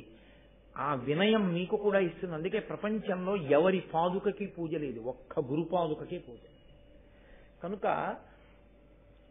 ఇప్పుడు ఆయన దివ్య పురుషుని యొక్క దివ్యత్వాన్ని గుర్తించాడు. గుర్తించి ఆయన వంక తిరిగి చూశాడు. ఆయన అన్నాడు, ఇదిగో నేను ఎక్కినటువంటి ఎద్దు పేడ వేసింది, ఈ పేడ కొద్దిగా తిన్నాడు. నేను మీతో మనవి చేశాను కదా, శిష్య అన్న మాటకు అర్థం శాసితం యోగ్య శిష్య, చెప్పిన మాట వినేటటువంటి వాడు. ఆయన దివ్యత్వాన్ని అంగీకరించినప్పుడు ఆయన మాటలో ఏదో పరమార్థం ఉంది. మనకు అర్థం కావట్లేదు ఆయన ఎందుకంత గొప్పవాడిగా ఉన్నాడో, గురువు గారిని అడుగుదాం తర్వాత. కాబట్టి ఇప్పటికి తినేద్దాం, ఆయన చెప్పిన మాట విందాం. కాబట్టి కాస్త పేడ తీసుకుని తినేసాం. బయలుదేరు వెళ్ళిపోయాడు. వెళ్ళి పౌష్య మహారాజు యొక్క అంతఃపురానికి వెళ్ళాడు. దాని విశేషం ఏమిటి అన్న తర్వాత ఆయనే చెప్తారనుకోండి. గురువు గారిని అడుగుతానన్నవాడు గురువు గారిని అడిగితే గురువు గారు చెప్తే అన్నయ్య గారు ఆ దగ్గర ఇస్తే నేను మీకు చెప్పాలిగా, కాబట్టి కంగారు పడకండి వస్తుంది. కాబట్టి ఇప్పుడు ఉదంకుడు పౌష్య మహారాజు దగ్గరికి వెళ్ళాడు. దేని కొరకు వచ్చావని అడిగాడు. అడిగితే పౌష్య మహారాజుని ఈయనన్నాడు, నేను గురుదక్షిణ ఇవ్వాలి అని బయలుదేరి వచ్చాను. నా గురువు యొక్క భార్య గురుపత్ని, మా అమ్మ వంటి ఆవిడ నీ భార్య కుండలములు అడిగింది అన్నాడు. ఇవ్వచ్చా రాజు అంటే? రాజుకి 2 కర్తవ్యములు ఉంటాయి. ఒకటి, ఆశ్రమంలో చదువుకుని విద్య పూర్తి చేసి బ్రహ్మచర్యాన్ని విడిచిపెట్టి గృహస్థాశ్రమంలో వెళ్లేవాడికి పెళ్లి ఖర్చు పెట్టుకోవలసిన బాధ్యత రాజుగారిది. అంటే ఇవాళ మనం చేస్తున్నటువంటి సమావర్తనము, స్నాతకము ఇంతకన్నా పచ్చి అబద్ధాల తంతు ఇంకోటి ఉండదు లోకంలో, యథార్థంగా మాట్లాడితే. అవన్నీ భోజనాల కోసం స్నాతకాలు, భోజనాల కోసం సమావర్తనాలు, ఏదో మధ్యలో నగడ్డు ఉందని ఆడపిల్లవారి మీద పడి తినేయడానికి పనికి వచ్చే స్నాతకాలు అవి కావు. నిజమైన సమావర్తనము, స్నాతకము అంటే గురువు గారి దగ్గర చదువుకుని అప్పటి వరకు కాటుక పెట్టుకోకూడదు, అప్పటి వరకు తల దువ్వుకోకూడదు, అప్పటి వరకు పూలదండ వేసుకోకూడదు, తాంబూలం వేసుకోకూడదు, రుచి కోసం తినకూడదు, భిక్షాన్నములు తినాలి. ఇన్ని నియమములను పాటించిన వాడు ఇన్ని నియమములను విడిచిపెడతాడు. అర్థం చూసుకోకూడదు, నేను బాగున్నాననేటటువంటి భావన ఒకటి రాకూడదు. అదొకటి వస్తే పక్కవాడు బాగులేదన్న భావన వస్తుంది. పక్కవాడిని చూడడమే తప్ప తనని చూసుకోవడం చేత కాకపోతే అన్ని పోలిక అన్నది లేదు కాబట్టి గొడవ లేకుండా అహంకారం లేకుండా ఉంటాడు. కాబట్టి అర్థం చూసుకోకూడదు. ఇన్ని నియమాలు ఇవన్నీ పాటిస్తే బ్రహ్మచర్యం. ఇవన్నీ బ్రహ్మచర్యంలో పాటించిన వాడు బ్రహ్మచర్యాన్ని విడిచిపెట్టి గృహస్థాశ్రమంలోకి వస్తాడు. అలా వేదమంతా చదువుకున్నటువంటి వాడు, అయ్యా నేను ఇంకా గురుదక్షిణ ఇచ్చి దేశాంతరం చూడ్డానికి వెడతానండి అని అడగడానికి, గురువు గారికి దక్షిణ ఇవ్వవలసి వస్తే శిష్యుడి దగ్గర ఏముంటుందని ఇస్తాడు గురుదక్షిణ? రాజుగారి దగ్గరికి వెడతాడు. వెళ్ళి, రాజా నేను ఇది చదువుకున్నాను, ఇప్పుడు నేను గురుదక్షిణ కట్టాలి, కాబట్టి మీరు నాకు ఈ దక్షిణ ఇవ్వండి అని అడుగుతాడు. ఏం చదువుకున్నావు? ఏం చెప్పు 4 మాటలు అంటాడు. తాను చదువుకున్న దాంట్లోంచి 4 మాటలు చెప్తాడు. షహబాష్, వీడు బాగా చదువుకున్నాడు, వీడికి గురుదక్షిణ కట్టడానికి డబ్బు ఇవ్వండి అని రాజిస్తాడు. రాజా నేను గృహస్థాశ్రమంలోకి వెడుతున్నాను, ఇప్పుడే విడిచిపెడుతున్నాను బ్రహ్మచర్యాన్ని, కాబట్టి నేను ఇల్లు కట్టుకోవాలిగా, గృహస్థాశ్రమం మొదలు పెట్టాలిగా, అయితే ఇదిగో నీకు ద్రవ్యం ఇస్తున్నాను పెళ్లి చేసుకోవడానికి. రాజు డబ్బిస్తాడు. కాబట్టి గురుదక్షిణ గురుదక్షిణ కట్టేటప్పుడు ఎవరిని ఆశ్రయించవచ్చు అంటే రాజుని ఆశ్రయించవచ్చు. అది ధర్మం. మహాభారతం ధర్మం మాట్లాడుతుంది. కాబట్టి ఇప్పుడు తన భార్య కుండలములే అయినా అది గురుదక్షిణ కొరకు రాజును ఆశ్రయించిన వాడు కాబట్టి రాజుకు ధర్మం రాజుది, తన ధర్మం తాను నెరవేర్చాలి. అందుకని భార్య కుండలములను పట్టికెళ్ళు అని రాజు చెప్పవలసి ఉంటుంది. ఆవిడ తన భర్త ఆజ్ఞ ఏది ఉందో అది అనుసరించడమే పతివ్రత లక్షణం. ఆవిడ మహాపతివ్రత అంటే ఏంటి? ఆ కుండలాలు తీసి ఇచ్చేయి అన్నాడు. ఇంకో కుండలాలు పెట్టుకుని ఆ కుండలాలు ఇచ్చేయడమే. అంతేగాని వాటికి ఒక శక్తి ఉందన్న విషయం ఆవిడికి తెలుసు. అదేమిటయా ఎలా ఇస్తాను, ఎవరికన్నా ఇద్దామని దాచాను, నువ్వెవరో ముక్కు మొహం తెలియని వాడు వచ్చాడియో మీ గురువు గారి భార్యకి ఇస్తానంటున్నావు, ఎలా కుదురుతుంది అంటే పతివ్రత ఎందుకు అవుతుంది? ఆవిడ ధర్మం ఆవిడ చెయ్యాలి. భర్త చెప్పాడు ఆవిడ చెయ్యాలంతే. కాబట్టి ఇప్పుడు ఆవిడ ధర్మం ఆవిడ చెయ్యాలి. అందుకని ఆవిడ ఇవ్వడానికి సిద్ధపడింది. రాజే వెళ్ళి ఎందుకు తేకూడదు? నేను మీతో మనవి చేశాను, తీసి ఇచ్చేయి అనడానికి దానికి కొంత సమయం ఉంటుంది. అవి సౌభాగ్య వస్తువులు. దానికి ఒక నక్షత్రం చూసుకోవాలి, దానికి ఒక సరి అయిన ముహూర్తం చూసుకోవాలి. చూడకుండా చెవి కుండలములను తీసేస్తే మళ్లీ చెవి కుండలాలు పెట్టేంత వరకు సౌభాగ్య వస్తువు ఉండవలసిన స్థానం ఖాళీ అయిపోయిందా లేదా? అది భర్తకి గండకాలం అయితే. కాబట్టి వ్యవధి ఇవ్వవలసిన అవసరం ఉంది. నువ్వు వెళ్ళి అడుగు, ఆవిడ ఇస్తుంది. ఆవిడికి తెలుసు శాస్త్రం, కాబట్టి ఆవిడ చూసుకుని ఇవాళ ద్వాదశి కదండి, కాబట్టి మీరు రేపు ఉదయం 11 గంటలకి రా బాబు, నీకు కుండలం ఇస్తాను అని ఆవిడేదో ఆ కుండలాలు మార్చుకుని ఇవ్వవలసి ఉంటుంది. ఎక్కడి ధర్మం అక్కడే. అందుకని నన్నయ్య గారు ఒక్క పద్యరచన చేశారు అంటే ఎన్ని ధర్మములను మాట్లాడుతున్నారో చూడండి ఆయన. కాబట్టి ఇప్పుడు పౌష్యుని యొక్క భార్య దగ్గరికి వెళ్ళి నువ్వు కుండలములను తీసుకో అని పౌష్యుడు చెప్పాడు. ఈయన గబగబా అంతఃపురంలోకి వెళ్ళాడు, రాణివాసంలోకి. రాణివాసంలోకి వెళ్ళవచ్చా? ప్రవేశపెట్టరు. కానీ ఎటువంటి వాణ్ణైతే ప్రవేశపెడతారు? ఆయన యొక్క బ్రహ్మజ్ఞానం అటువంటిది, ఆయన చదువుకున్న వేదం అటువంటిది. ఆయన రాజు యొక్క భార్య, ప్రతివాడికి 5 తల్లులు ఉంటారు. 5 తల్లులలో రాజు భార్య ఒకటే. గురువు గారి దగ్గర చదువుకుని వచ్చినవాడు గురుదక్షిణ కట్టడానికి వచ్చినవాడంటే చదువు పూర్తయింది. చదువు పూర్తయిన వాడికి ఏమిటి తెలిసి ఉండాలి? దేశాన్నేలే రాజు భార్య తల్లితో సమానం. రాణివాసంలోకి వెళితే మాత్రం బిడ్డడు తల్లిని ఎలా చూస్తాడో అలా చూస్తాడు. కాబట్టి రాణివాసంలోకి వెళ్ళి చూస్తే వచ్చిన ఇబ్బంది ఏమిటి? ఒక గురువు దగ్గర చదువుకున్నవాడు అంటే రాజుకున్న విశ్వాసం అటువంటిది. చదువు అన్న మాట గనక ఎంత సంస్కారం ఉండేదో, సంస్కారము చదువు ఎంత విడదీయరాని స్థితిలో ఉండేవో భారతం నిరూపిస్తుంది. సంస్కారము లేని చదువు, పేరు పక్కన డిగ్రీలు, బల్ల కింద చేతులు ఈ జాతి ఊహించలేదు. చదువుకున్నవాడు అంటే సంస్కారవంతుడై ఉంటాడు, 10 మందికి ఆదర్శవంతుడై ఉంటాడు అనుకుంది. కానీ జ్ఞాన కలునిలోని శారదయోలే ఉంటాడని ఊహించలేకపోయారు ఋషులు. కాబట్టి ఇంత చదువుకున్నవాడు, కాబట్టి రాజు భార్యని తల్లిగా చూస్తాడు. రాణివాసంలోకి వెళ్తే దోషం ఏమిటి? కాబట్టి వెళ్ళి అడిగి తీసుకో అన్నాడు రాజు. ఇప్పుడు ఉదంకుడు రాణివాసంలోకి వెళ్ళాడు. రాణిగారేరి అని రాణివాసంలో అదిగో గదిలో కూర్చున్నారు ఎదురుగుండా. వెళ్ళి మాట్లాడండి. వెళ్ళి చూశాడు, కనపడలేదు. అదిగో అక్కడే ఉన్నారంటారు వాళ్ళు. వాళ్ళు ఉన్నారని చెప్తున్న ఆసనం కనపడుతోంది, ఆవిడ కనపట్టలేదు. అదేమిటి ఆవిడ కనపట్టలేదు? ఇందులో ఏదో మాయ ఉంది. ఇప్పుడు ఆవిడ కనపడకపోతే ఎవరిని అడగాలి? ఆయన్ని అడగడమే న్యాయం. కాబట్టి ఇప్పుడు తిన్నగా మళ్ళీ రాజు దగ్గరికి వచ్చాడు.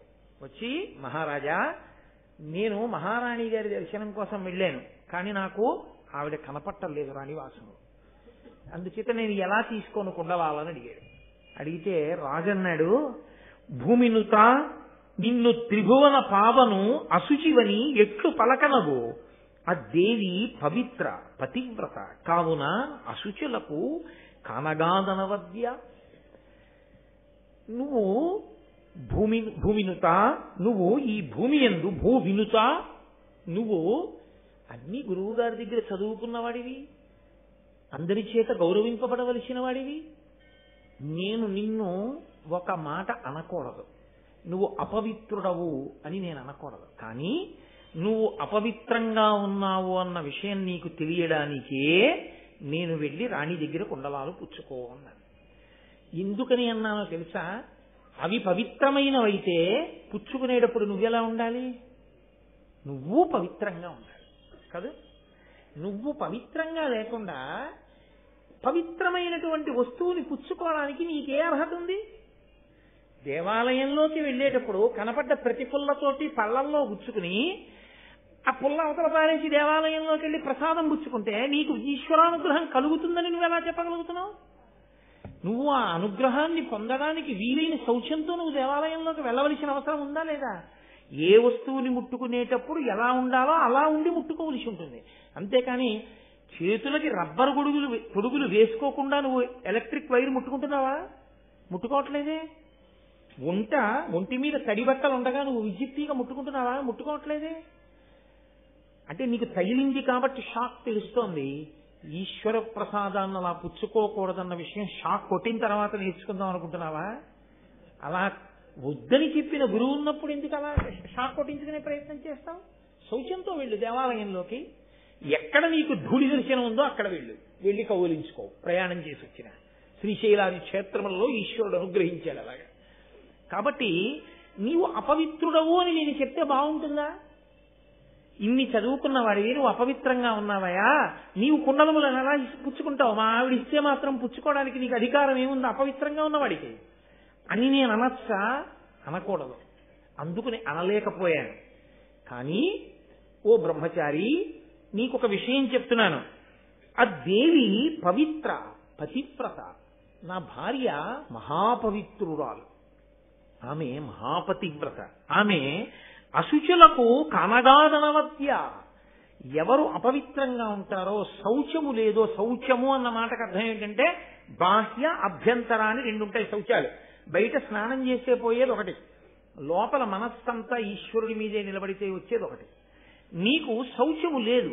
శౌచము లేకుండా నీకు ఆవిడ కనపడదు. అశౌచమున్న వారికి ఆవిడ కనపడదు. అసలు ఆవిడికి ఆ శక్తి ఉంది. అందుకని నువ్వు శౌచమును పొంది వెళ్ళు. ఇప్పుడు ఆలోచించాడు ఆయన, ఏమిటి నాకు శౌచానికి తేడా వచ్చింది, ఎక్కడ వచ్చింది దోషం అని. పేడ తిన్నాను. పేడ తిన్న తర్వాత ఆచమనం చెయ్యాలి. పేడ తిన్న తర్వాత ఏమి, యథార్థానికి స్నానం చేసే అవకాశం లేనప్పుడు ఎక్కడికైనా వెళ్ళి ఏదైనా మంచి పని మీద ప్రారంభం చేసే ముందు ఒకసారి కాళ్ళు చేతులు ముఖం కడుక్కుని ఆచమనం మళ్ళీ చెయ్యాలి. ఆచమనం చేస్తే మళ్ళీ ప్రారంభం అవుతుంది శౌచం. నేను ఆచమనం చేయలేదు పేడ తిన్న తర్వాత. అక్కడ వచ్చింది నాకు అపవిత్రత. వెంటనే కాళ్ళు చేతులు కళ్ళు కడుక్కుని నీటిని 3 మార్లు ఆచమనం చేశాడు. ఆ ఆచమనం అనేటటువంటిది చెయ్యడానికి కారణం అందుకొచ్చింది. అది అభ్యంతర శౌచం అంటే లోపలి శౌచాన్ని తీసుకొచ్చి పెడుతుంది. బాహ్య శౌచం స్నానం వలన వస్తుంది. ఇప్పుడు ఆయన తిన్న పదార్థము వలన కలిగినటువంటి అశౌచం ఏదుందో అంటే తిన్న తర్వాత ఆచమనం చేయలేదు కాబట్టి ఆవిడ కనపడలేదు. వెంటనే మళ్ళీ ఆచమనం చేశాడంటే ఆచారకాండ యొక్క వైభవం ఏమిటో నన్నయ్య గారు చక్కగా పెద్దపీట వేసి మనకి దర్శనం చేయిస్తున్నారు. అందుకని ఆచమనం చేసి వెళ్ళాడు. వెళ్ళగానే ఆ పౌష్య మహారాణి కనపడి నాయన ఇదిగో కుండలములు అడిగావు, గురుదక్షిణగా ఇస్తానంటున్నావు, తీసుకెళ్ళు. కానీ ఒక్కటి జ్ఞాపకం పెట్టుకో, తక్షకుడు అని ఒక సర్పరాజు ఉన్నాడు. ఆయన మహాబలవంతుడు మాయావి. ఎప్పటి నుంచో ఈ కుండలములను తస్కరించాలని కోరుకుంటున్నాడు. ఎందుకు తస్కరించలేకపోయాడు? పరమ పవిత్ర పతివ్రత అయిన నేను ఉన్న చోటికి ఎలా రాగలడు? అపవిత్రమైన ఆలోచనలు ఉన్నవాడు రాలేకపోయాడు. ఇప్పుడు నువ్వు పట్టుకెడుతున్నావు. చూశావా, గబుక్కుని లోపలికి వచ్చావు ఆచమనం చేయకుండా. అలా ఏమాత్రం నీ దగ్గర దోషం వచ్చినా వీటిని తీసుకుపోతాడు. తీసుకుపోతే ఏమవుతుందో తెలుసా? నేనిచ్చాను కుండలాలు, నువ్వు నీ శ్రద్ధని కోల్పోయిన కారణం చేత గురుదక్షిణ చెల్లించలేని వాడవుతావు. కాబట్టి చాలా జాగ్రత్తగా వీటిని పట్టుకుని వెళ్ళు పరాకు చెప్పింది ఆవిడ. ఇప్పుడు గబగబా కుండలాలు తీసుకున్నాడు, చాలా సంతోషంగా బయలుదేరాడు. రాజుగారి దగ్గరికి వచ్చాడు. రాజుగారు అన్నారు, నాయన ఇంత కష్టపడి ఇంత దూరం వచ్చావు, వేళ దాటిపోయింది, మధ్యాహ్నం అయిపోయింది, భోజనం చేసి బయలుదేరు. బ్రహ్మచారివి ఇంటికి వచ్చావు. బ్రహ్మచారి సన్యాసి వీళ్ళిద్దరూ ఆహారం కొరకు గృహస్థు ఇంటి మీద ఆధారపడతారు. కాబట్టి గృహస్థు యొక్క ధర్మం ఏమిటంటే బ్రహ్మచారి గాని సన్యాసి గాని వస్తే భిక్ష పెట్టాలి వాళ్ళిద్దరికి. వాళ్ళిద్దరూ తిన్నదాన్ని భిక్ష అంటారు. భిక్షని ఎందుకంటారో తెలుసా అండి? వచ్చే పూటకి దాచుకోకుండా ఉండాలి వాళ్ళిద్దరు. గృహస్థు వచ్చే పూటకి దాచుకోవచ్చు, అందుకు దానం పడతాడు. పొద్దున్న పలహారం చేసేసి మధ్యాహ్నం భోజనం చేసి రాత్రి ఏం చేస్తావో అని గృహస్థు అడిగారు అనుకోండి, తప్పేం లేదు. రాత్రి గారెలు తిందామని ఉంది, మినప్పప్పు తెచ్చి నానబోయి అంటే ఓ పూటలో నానతాయో లేదో నాకు తెలియదు, ఉదాహరణకు చెప్పానంతే. మళ్ళీ నానతాయా అండి నేను విరిగిరిగా కడక్కండి. కాబట్టి తెచ్చి రాత్రి తినడం కోసమని ఏర్పాటు గృహస్థు పెట్టుకోవచ్చు. బ్రహ్మచారి అలా ఉంచుకోకూడదు, సన్యాసి అలా ఉంచుకోకూడదు. వాళ్ళు తినడానికి సంభారములు ఉండడానికి వీలు. ఎప్పుడు ఆకలి వేస్తే అప్పుడు 4 ఇళ్ల ముందుకెళ్లి భవతి భిక్షాందేహి అని చేతిలో పడిన కబలం తింటారంతే. కాబట్టి ఇప్పుడు అటువంటి బ్రహ్మచారికి సన్యాసికి భిక్ష ఎవరు పెట్టాలి? గృహస్థు పెట్టాలి. కాబట్టి గృహస్థు ధర్మం. బ్రహ్మచారి వచ్చాడు, వెళ్ళిపోతున్నాడు కుండలాలు తీసుకుని, అన్నం ఎక్కడ తింటాడు? మరి తాను గృహస్థాశ్రమంలో ఉన్నదెందుకు? వచ్చిన వాడికి అన్నం పెట్టడానికే. కాబట్టి అతిథి దేవోభవ స్నాతకం చేసేటప్పుడు చెప్పారు గురువు గారు, గృహస్థాశ్రమంలోకి వెళ్ళేటప్పుడు బ్రహ్మచారి వస్తే అన్నం పెట్టు, అమ్మని జాగ్రత్తగా చూడు, నాన్నని జాగ్రత్తగా చూడని చెప్పారు. అందుకని ఆయన ధర్మం ఆయన పాటించాడు. ఆయన అన్నాడు భోజనం చేసి వెళ్ళు. తాను బ్రహ్మచారి, గృహస్థు పిలిస్తే తినాలి కాబట్టి తింటా. కాబట్టి ఇప్పుడు కూర్చోబెట్టాడు, భోజనం అంతా పెట్టాడు. భోజనం అంతా పెట్టిన తర్వాత ఆయన భోజనం చేస్తుంటే అందులో తల వెంట్రుక వచ్చింది. ఈ వెంట్రుక అనేటువంటి విషయం చాలా ఉపద్రవంతో కూడుకున్నది. లోకంలో దేని వెంట్రుక పవిత్రం కాదు, ఒక్క ఏనుగు వెంట్రుక వినా. ఒక్క ఏనుగు వెంట్రుకకి మాత్రం ఉన్న శక్తి ఏమిటో తెలుసా అంటే అది దృష్టి దోషాన్ని తీసేస్తుంది. అందుకే పిల్లలు పుడితే ఇంట్లోనూ ఆ పిల్లలకి కనురాపు తగలకుండా ఉండడం కోసం ఏం చేస్తారంటే వాడి శీలము, వాడి వైభవము తెలియదుగా, వీడు ఎవరికి వారసత్వంలోకి వచ్చారన్నది చూస్తారు. ఎంత అదృష్టం రా ఫలానా వాళ్ళ కడుపున పుట్టావు అంటారు ఒకటి. రెండు, ఎంత బాగున్నాడు అంటారు. అది కనురాపు.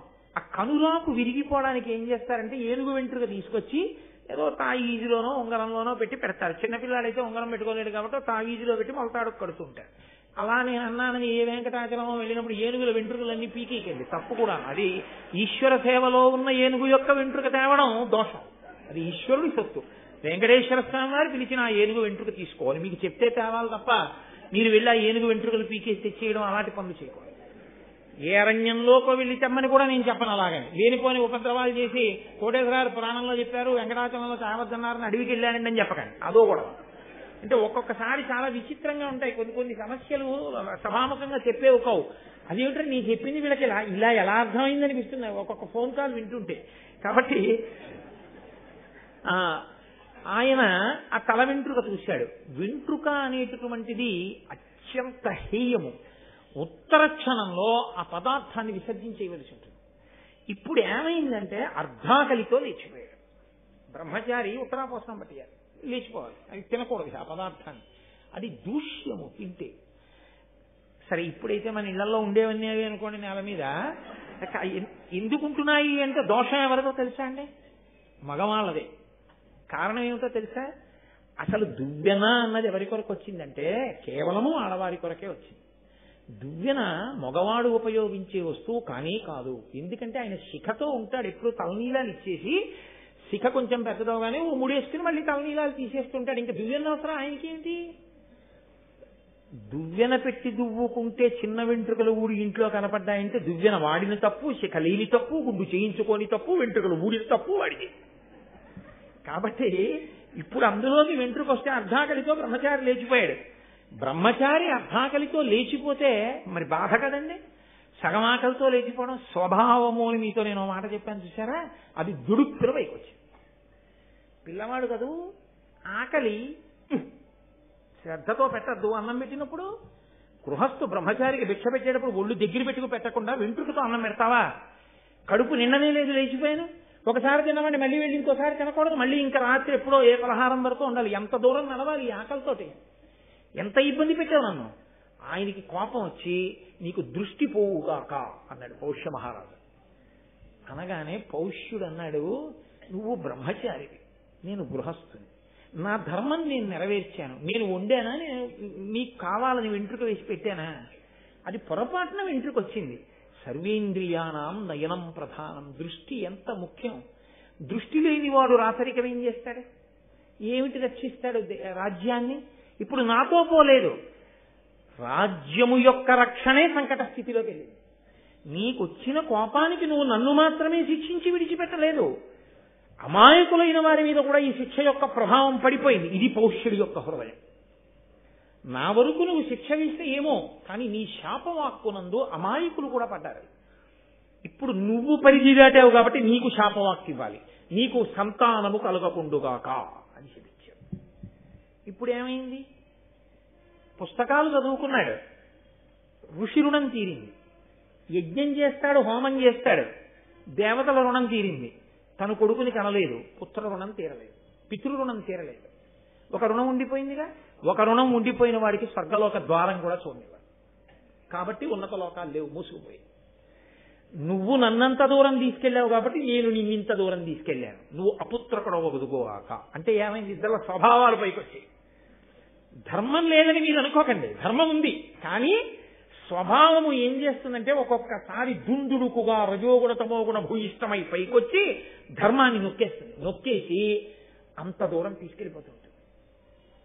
ఈ ఎంత జాగ్రత్త పడితే, ఎంత తపస్సు చేస్తే, ఎంత పరిశీలించుకుంటే తన స్వభావాన్ని తాను గెలవగలడో, ధర్మమునకు కట్టుబడి నిలవగలడో, ఏ స్థితి తర్వాత అంత గొప్ప స్థితిలో నిలబడగలడో, స్వభావమును గెలవడం ఎన్ని కోట్ల జన్మలుగానో జీవుడు అలవాటు చేసేసుకున్నది. అకస్మాత్తుగా ఇప్పుడు ఇలా పోగొట్టేస్తున్నామంటే ఉత్తరక్షణం పోదు. ఎంతో సాధన సాధన సాధన సాధన చేస్తే కానీ స్వభావమునందు మార్పు రాదు. జీవుడు పట్టుకెడుతుంటాడు యాత్రలో దాన్ని. కాబట్టి స్వభావము పైకొచ్చింది. ఆయన శాపవాక్కు విడిచాడు, ఈయన శాపవాక్కు విడిచిపెట్టాడు. విడిచిపెట్టిన తర్వాత ఇద్దరు వెళ్ళి తెలుసుకున్నారు. అయ్యయ్యో, నిన్ను చాలా దూరం శపించేశాను. నువ్వు చదువుకున్న చదువు నీకు స్వర్గాన్ని ఇవ్వదు. ఎందుకంటే నువ్వు అపుత్రకుడిగా ఉండిపోతున్నావు. నాకున్నటువంటి ధర్మం, నాకున్న బలం ప్రజల్ని రక్షించడానికి ఉపయోగం లేకుండా చేసింది అని పౌష్యుడు అన్నాడు. నువ్వు నీ శాపాన్ని ఉపసంహారం చేసేది.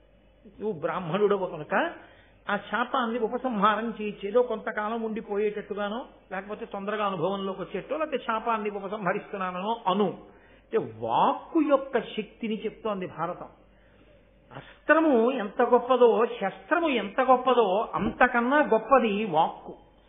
మీరు ఓ కత్తి పెట్టి కొట్టారనుకోండి, ఉదంకుడికి ఓ చేయి తెగిపోయి ఉండేది, అసలు ఇంకా వంశం లేకుండా పోయి ఉండేది కాదు. పౌష్యుణ్ణి లాగి లెంపకాయ కొడితే అప్పటికి కళ్ళంబ నీళ్లు వచ్చి ఉండేవి. కళ్ళే పోయి రాజ్యం పోవలసినటువంటి అవసరం ఉండేది కాదు. ప్రజలు బాధపడవలసిన అవసరం ఉండేది కాదు. అంటే వాక్కు యొక్క శక్తి అస్త్రశస్త్రముల శక్తి కన్నా గొప్పది. తొందరపడి తపస్సున్నవాడు వాక్కు విడిచిపెట్టేస్తే అవతలవాడు ఎంత బాధపడిపోతాడో కూడా ఆలోచించవలసి ఉంటుంది. లేదా ఈ వాక్కు ఇలా వచ్చింది అంటే, అంత తపోనిష్టాగరిష్ఠులైన వ్యక్తుల నోటి వెంట వాక్కు వచ్చింది అంటే దాని వెనక ఏదో బలీయమైన కారణం తరువుకుంటూ వచ్చి ఉండాలి. లేకపోతే ఆ వాక్కు రాదు. ఈశ్వరుడు ఆ వాక్కు దీనికో పలికించి ఉండాలి. వెనక ఏదో బలీయమైన కారణం ఉందన్నమాట. ఏది జరిగి ఉండాలి. కాబట్టి భారతం చదువుకోవాలి, తప్పదు. కాబట్టి నువ్వు ఉపసంహారం చేయి శాపాన్ని అన్నాడు పౌష్యుడు. ఈయనన్నాడు, అలాగే నేను ఉపసంహరిస్తాను, నువ్వు కూడా ఉపసంహారం చేయి అన్నాడు. అంటే రాజు అన్నాడు, స్వభావము అన్న మాట ఎలా ఉంటుందో చెప్పాడు. ఇక్కడ స్వభావాన్ని అంగీకరించాడు. ఎంత త్రికరణ శుద్ధిగా ఉన్నది ఉన్నట్టు స్వభావమును గురించి మాట్లాడేవాడు ఉండడు. నా స్వభావం ఇదండి అని చెప్పడు. పైకి ఒకలా కనపడతాడు, లోపల ఒకలా ఉంటాడు. పైకి కనపడినట్టు లోపల ఉన్నాడని మీరు అనుకోలేరు. స్వభావం అన్నది చాలా కష్టం. ఇక్కడ పౌష్యుడు స్వభావం గురించి మాట్లాడుతున్నాడు. ఆయన అన్నాడు, నన్నయ్య గారి పద్యాల్లో ఈ పద్యం చాలా ప్రఖ్యాతి వహించినటువంటి పద్యం. అంటే కారణం ఏమిటో తెలుసా అండి? ఏదో రాజు గురించి చెప్పింది, శిష్యుడి గురించి చెప్పింది కదా, స్వభావ వర్ణనం చేసి దాన్ని గురించి చెప్పడమే చాలా కష్టం. అసలు అలా కన్ఫెషన్ అంటారు, ఉన్నదన్నట్టు మాట్లాడటం ఉండదు.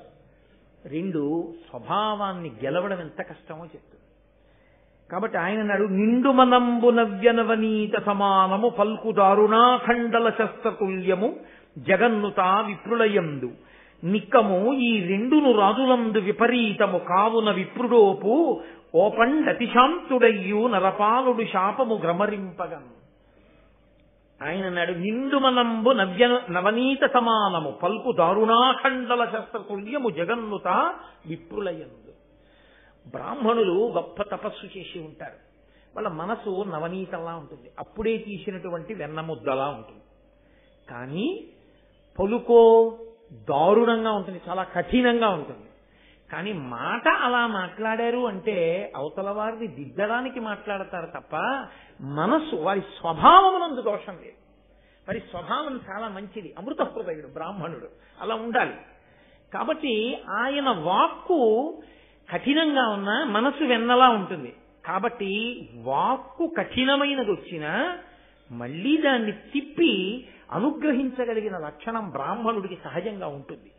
కానీ నిక్కము ఈ రెండును రాజులందు విపరీతము. రాజులందో మాట వెన్నపూసలా ఉంటుంది, మనస్సు వజ్రంలా కాఠిన్యంతో ఉంటుంది. ఇంత కఠినమైన మనసు ఉన్నవాడు ఇప్పుడు మంచిగా ఉన్నట్టు ఉన్నా మనసు వెన్నపూస కాదు కాబట్టి తీయలేడు శాపవాక్కుని. కాబట్టి నువ్వే తీయగలవు బ్రాహ్మణుడి కాబట్టి నువ్వు తీయి, నేను తీయలేనన్నాడు. వెన్నపూస కాదు కాబట్టి తీయలేడు శాపవాక్కుని. కాబట్టి నువ్వే తీయగలవు బ్రాహ్మణుడి కాబట్టి నువ్వు తీయి, నేను తీయలేనన్నాడు. వెన్నపూస కాదు కాబట్టి తీయలేడు శాపవాక్కుని. కాబట్టి నువ్వే తీయగలవు బ్రాహ్మణుడి కాబట్టి నువ్వు తీయి, నేను తీయలేనన్నాడు. వెన్నపూస కాదు కాబట్టి తీయలేడు శాపవాక్కుని. కాబట్టి నువ్వే తీయగలవు బ్రాహ్మణుడి కాబట్టి నువ్వు తీయి, నేను తీయలేనన్నాడు. వెన్నపూస కాదు కాబట్టి తీయలేడు శాపవాక్కుని. కాబట్టి నువ్వే తీయగలవు బ్రాహ్మణుడి కాబట్టి నువ్వు తీయి, నేను తీయలేనన్నాడు. వెన్నపూస కాదు కాబట్టి తీయలేడు శాపవాక్కుని. కాబట్టి నువ్వే తీయగలవు బ్రాహ్మణుడి కాబట్టి నువ్వు తీయి, నేను తీయలేనన్నాడు. వెన్నపూస కాదు కాబట్టి తీయలేడు శాపవాక్కుని. కాబట్టి నువ్వే తీయగలవు బ్రాహ్మణుడి కాబట్టి నువ్వు తీయి, నేను తీయలేనన్నాడు. వెన్నపూస కాదు కాబట్టి తీయలేడు శాపవాక్కుని. కాబట్టి నువ్వే తీయగలవు బ్రాహ్మణుడి కాబట్టి నువ్వు తీయి, నేను తీయలేనన్నాడు. వెన్నపూస కాదు కాబట్టి తీయలేడు శాపవాక్కుని. కాబట్టి నువ్వే తీయగలవు బ్రాహ్మణుడి కాబట్టి నువ్వు తీయి, నేను తీయలేనన్నాడు. వెన్నపూస కాదు కాబట్టి తీయలేడు శాపవాక్కుని. కాబట్టి నువ్వే తీయగలవు బ్రాహ్మణుడి కాబట్టి నువ్వు తీయి, నేను తీయలేనన్నాడు. వెన్నపూస కాదు కాబట్టి తీయలేడు శాపవాక్కుని. కాబట్టి నువ్వే తీయగలవు బ్రాహ్మణుడి కాబట్టి నువ్వు తీయి, నేను తీయలేనన్నాడు. వెన్నపూస కాదు కాబట్టి తీయలేడు శాపవాక్కుని. కాబట్టి నువ్వే తీయగలవు బ్రాహ్మణుడి కాబట్టి నువ్వు తీయి, నేను తీయలేనన్నాడు. వెన్నపూస కాదు కాబట్టి తీయలేడు శాపవాక్కుని. కాబట్టి నువ్వే తీయగలవు బ్రాహ్మణుడి కాబట్టి నువ్వు తీయి, నేను తీయలేనన్నాడు. వెన్నపూస కాదు కాబట్టి తీయలేడు శాపవాక్కుని. కాబట్టి నువ్వే తీయగలవు బ్రాహ్మణుడి కాబట్టి నువ్వు తీయి, నేను తీయలేనన్నాడు. వెన్నపూస కాదు కాబట్టి తీయలేడు శాపవాక్కుని. కాబట్టి నువ్వే తీయగలవు బ్రాహ్మణుడి కాబట్టి నువ్వు తీయి, నేను తీయలేనన్నాడు. వెన్నపూస కాదు కాబట్టి తీయలేడు శాపవాక్కుని. కాబట్టి నువ్వే తీయగలవు బ్రాహ్మణుడి కాబట్టి నువ్వు తీయి, నేను తీయలేనన్నాడు. వెన్నపూస కాదు కాబట్టి తీయలేడు శాపవాక్కుని. కాబట్టి నువ్వే తీయగలవు బ్రాహ్మణుడి కాబట్టి నువ్వు తీయి, నేను తీయలేనన్నాడు. వెన్నపూస కాదు కాబట్టి తీయలేడు శాపవాక్కుని. కాబట్టి నువ్వే తీయగలవు బ్రాహ్మణుడి కాబట్టి నువ్వు తీయి, నేను తీయలేనన్నాడు. వెన్నపూస కాదు కాబట్టి తీయలేడు శాపవాక్కుని. కాబట్టి నువ్వే తీయగలవు బ్రాహ్మణుడి కాబట్టి నువ్వు తీయి, నేను తీయలేనన్నాడు. వెన్నపూస కాదు కాబట్టి తీయలేడు శాపవాక్కుని. కాబట్టి నువ్వే తీయగలవు బ్రాహ్మణుడి కాబట్టి నువ్వు తీయి, నేను తీయలేనన్నాడు. వెన్నపూస కాదు కాబట్టి తీయలేడు శాపవాక్కుని. కాబట్టి నువ్వే తీయగలవు బ్రాహ్మణుడి కాబట్టి నువ్వు తీయి, నేను తీయలేనన్నాడు. వెన్నపూస కాదు కాబట్టి తీయలేడు శాపవాక్కుని. కాబట్టి నువ్వే తీయగలవు బ్రాహ్మణుడి కాబట్టి నువ్వు తీయి, నేను తీయలేనన్నాడు. వెన్నపూస కాదు కాబట్టి తీయలేడు శాపవాక్కుని. కాబట్టి నువ్వే తీయగలవు బ్రాహ్మణుడి కాబట్టి నువ్వు తీయి, నేను తీయలేనన్నాడు. వెన్నపూస కాదు కాబట్టి తీయలేడు శాపవాక్కుని. కాబట్టి నువ్వే తీయగలవు బ్రాహ్మణుడి కాబట్టి నువ్వు తీయి, నేను తీయలేనన్నాడు. వెన్నపూస కాదు కాబట్టి తీయలేడు శాపవాక్కుని. కాబట్టి నువ్వే తీయగలవు బ్రాహ్మణుడి కాబట్టి నువ్వు తీయి, నేను తీయలేనన్నాడు. వెన్నపూస కాదు